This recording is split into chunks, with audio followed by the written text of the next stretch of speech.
તો આવતીકાલથી બોર્ડની પરીક્ષા લગભગ 14 લાખ જેટલા વિદ્યાર્થીઓ બોર્ડની પરીક્ષા આપશે। પ્રદેશના રાજ્ય શિક્ષણ મંત્રી કુબેર ડિંડોરે વિદ્યાર્થીઓને શુભેચ્છા પાઠવી હતી। વિડીયો સંદેશ મારફતે ડિંડોર વિદ્યાર્થીઓને પરીક્ષામાં સારા દેખાવ માટે પ્રોત્સાહિત કર્યા। બોર્ડની પરીક્ષા વિદ્યાર્થીઓનું શૈક્ષણિક જીવનનું એક મહત્વપૂર્ણ સીમાચિહ્ન સમાન છે। આ પરીક્ષાના પરિણામ પર વિદ્યાર્થીઓના ભવિષ્યના શૈક્ષણિક અને વ્યવસાયિક નિર્ણયો આધારિત રહેશે। અંદાજે 14 લાખ જેટલા વિદ્યાર્થીઓ આ પરીક્ષામાં બેસવાના છે। આ તમામ વિદ્યાર્થીઓને હું ખૂબ શુભકામનાઓ પાઠવું છું।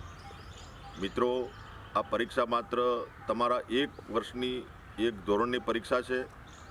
તમારા એક વર્ષની મહેનતનું પરિણામ મેળવવાનો અવસર છે।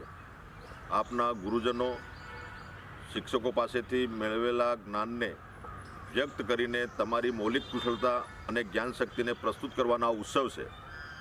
બોર્ડની આ પરીક્ષાઓ સુચારુ રૂપે યોજાય તે માટે રાજ્ય સરકાર અને શિક્ષણ વિભાગે સંપૂર્ણ વ્યવસ્થા પૂર્ણ કરી દીધી છે।